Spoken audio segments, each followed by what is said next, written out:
What's up, Broncos Country? Are you ready for what's coming? Because what Sean Payton just dropped about the most controversial play in football is going to make you rethink everything. While everyone's complaining, our commander is seeing something nobody else can see.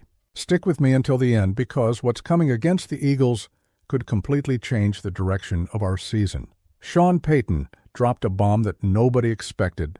While coaches across the country are tearing up the playbook, trying to stop that damn play the Eagles make look way too simple, Payton came out with a shocking statement.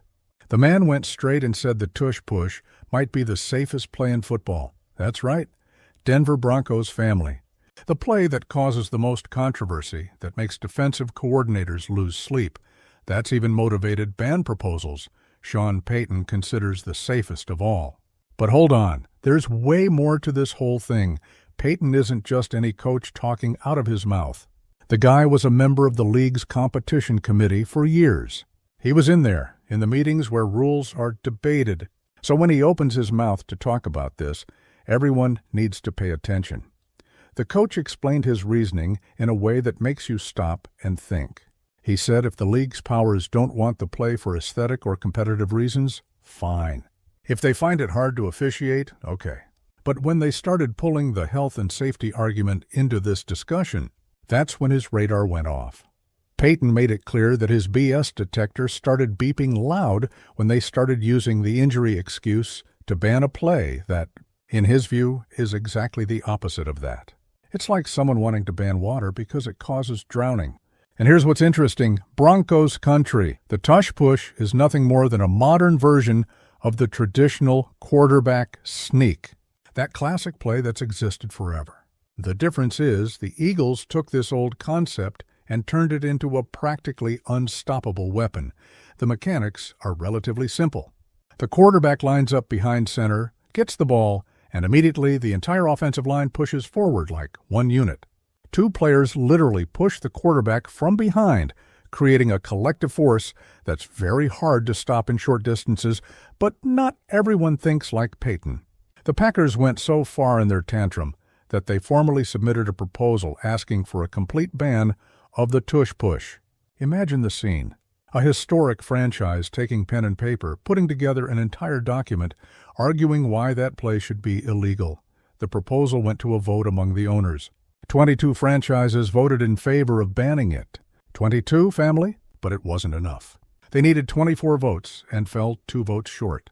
2 measly votes made the difference between the tush-push continuing to exist or becoming just a memory. And you know what that means? That the overwhelming majority of teams want to see this play gone. But there's a strong minority that understands its strategic value, that recognizes it's part of football and sees no reason to eliminate something just because it's too effective. Now, let's talk about the current reality. The Eagles started this season as an absolute steamroller. 4 games, 4 wins, 0 losses. They're the current Super Bowl champions, and they're playing like they want to prove that ring wasn't luck. And guess what's one of their main weapons? Exactly, that tush-push everyone hates except them. Every time they need a critical yard, everyone knows what's coming. The defense knows. The fans know. And even then, nobody can stop it. But wait, it gets even more absurd. At the beginning of this season, the league publicly admitted that refs missed calling false starts on the Eagles' offensive line during tush-push executions. In other words, the play is already almost impossible to stop, and in some cases, it was being executed with small cheats that officials weren't catching. The league promised to monitor more closely. They said refs would receive specific instructions. But did anything change? Well, the Eagles remain undefeated. So you draw your own conclusions, and if you thought you'd seen it all, hold on to this. In the game against the Buccaneers, the Eagles showed the tush-push can evolve even more. Everyone expecting the traditional play, defense packed in, and suddenly Jalen Hurts hands the ball to Saquon Barkley, who crosses into the end zone without anyone even touching him. It was a touchdown that came from a tush-push variation.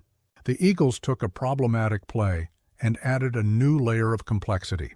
Now defenses can't prepare for just one thing. They have to consider multiple possibilities coming from the same formation. That touchdown put the Eagles ahead 31-13 in the third quarter. The game got tight at the end, but Philly held on and won 31-25. Another victory where the tush-push and its variations made a difference. Now let's talk about our team. Broncos Country. The Broncos defense is coming off an absolutely dominant performance. In the last game against the Bengals, it was a true lesson in how a defense should function. The Bengals only managed 3 points. 3 measly points the entire game. Meanwhile, our offense exploded for 28 points and turned it into a 28-3 beatdown. It was the kind of win that makes you believe this team can compete with anyone. The defense was flying around the field. Constant pressure, runs contained, routes covered with perfection. It was exactly the game we needed. Now we're 2-2 balanced, but with positive momentum. But facing the Eagles will be a completely different challenge. It's not even a comparison. The Eagles are playing at the highest possible level right now. Sean Payton knows this. The man isn't naive. He perfectly understands the magnitude of the challenge ahead. And that's why he's in the film room day and night, trying to find the perfect antidote to the poison Philly brings. Talk to me, Broncos Country. What do you think Payton's going to do to try to stop the tush-push? Because one thing's for sure, he's not going to complain about the play existing. He made that clear when he publicly defended the Eagles' right to use it. But defending their right doesn't mean he won't give his blood to neutralize it.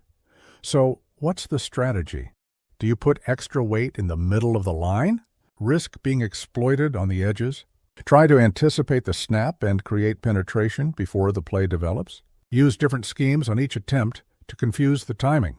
These are the questions that keep defensive coordinators up late. And our coordinator is going to have to present convincing answers, because you can't just hope the Eagles don't use it. They will use it. With absolute certainty. Payton's philosophy has always been clear. He respects the game, respects the strategies other teams develop, doesn't cry for rule changes just because something is difficult. Instead, he rolls up his sleeves and works to overcome the challenge.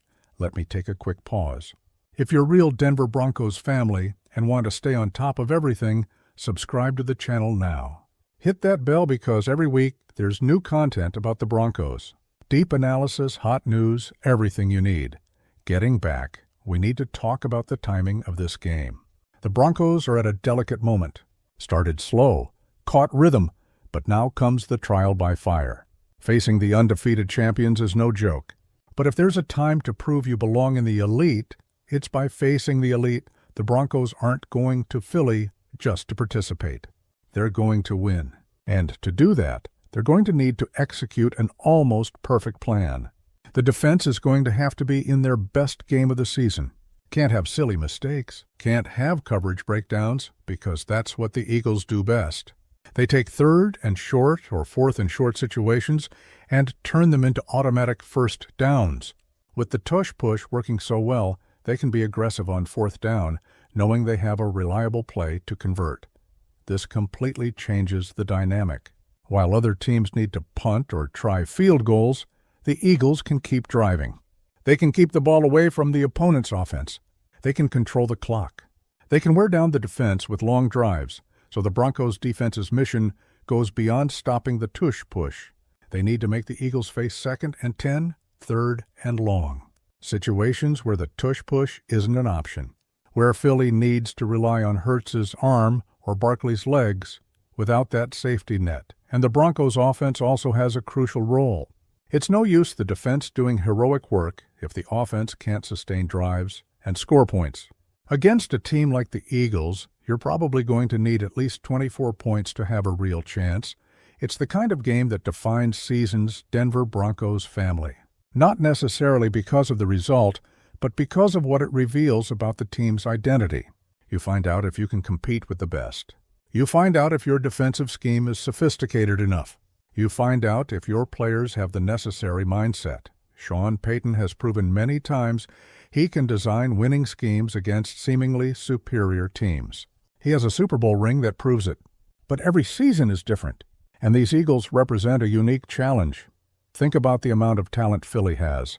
The offensive line is one of the best in the league. Hurts is playing at a high level. Barkley is proving why he was one of the most talked-about signings. The defense is solid too. It's a complete team without obvious weaknesses. But every team has weaknesses if you look hard enough. Maybe it's something subtle in the scheme. Maybe it's a tendency on certain downs. Maybe it's a specific player who can be exploited.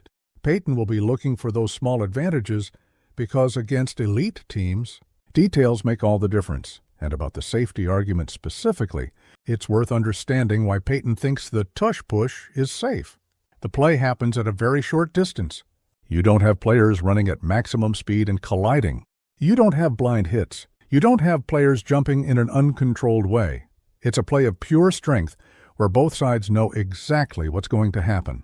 Compare that to a deep pass, where receivers and defensive backs jump and often fall dangerously. Compare it to a run up the middle, where the running back can take hits from multiple directions. In terms of potential for serious injuries, the tush-push seems more controlled, but the issue was never about safety, was it? It was always about competitiveness, about one franchise finding something that works too well and others getting bothered. It's natural. It's part of competition. But using safety as an argument when that's not the problem that Payton won't tolerate, this matchup will say a lot about the Broncos' real ambitions this season. Do they just want to have a respectable season? Or do they really want to seriously compete for the playoffs? Beating the Eagles at their house, undefeated, would send a clear message to the rest of the league. On the other hand, losing wouldn't be the end of the world. The Eagles are obvious favorites, but how you lose matters as much as the result. Do you lose fighting until the last second, or do you give up? Do you lose because the opponent was better, or because you made avoidable mistakes? So what's up, Broncos Country? What's your prediction? Think the defense can stop the tush-push? Think the offense can produce enough points? What's the final score going to be? Comment below with your opinion, and go ahead and drop that if you enjoyed the content. Share it with that friend of yours who's also Broncos at heart. Spread the word, because the season is just getting started and there's a lot more coming. The Broncos' journey in search of glory continues. Every game is a new chapter, and no matter what happens, we'll be here together supporting our team. Because that's what being Broncos Country means. It's not just enjoying when it's easy. It's being present in the difficult moments too, so let's keep believing. Family, let's keep supporting. And let's watch our Broncos show the entire world they belong in the big conversations of the league. Until the next video, Broncos Country, let's go Broncos!